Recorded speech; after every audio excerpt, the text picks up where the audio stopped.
Yo guys, jumpa lagi di Historik Indonesia.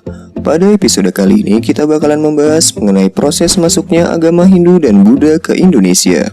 Bagaimanakah agama Hindu dan Buddha bisa masuk dan menyebar di Indonesia?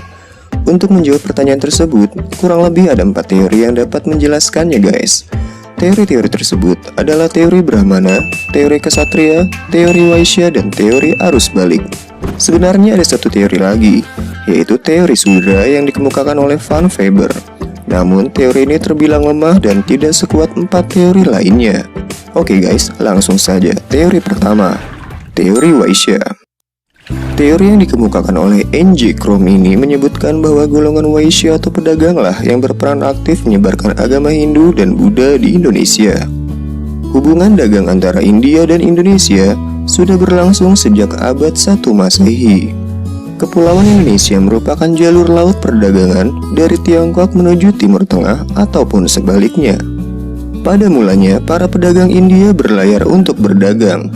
Pada masa itu, jalur perdagangan hanya ditempuh melalui jalur laut, dan mereka menggunakan kapal layar untuk menuju destinasi perdagangan. Hal ini menyebabkan mereka bergantung pada musim angin dan kondisi alam.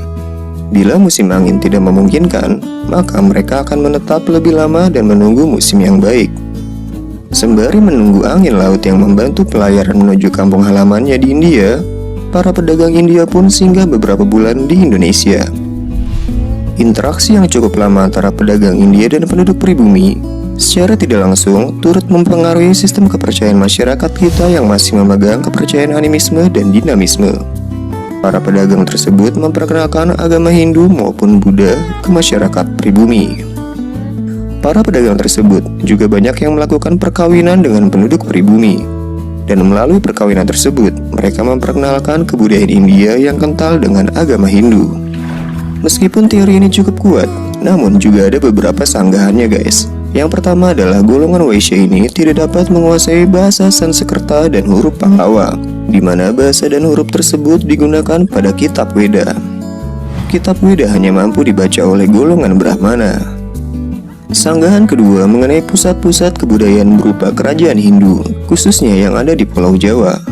Jika disebarkan oleh para pedagang, maka seharusnya pusat kebudayaan Hindu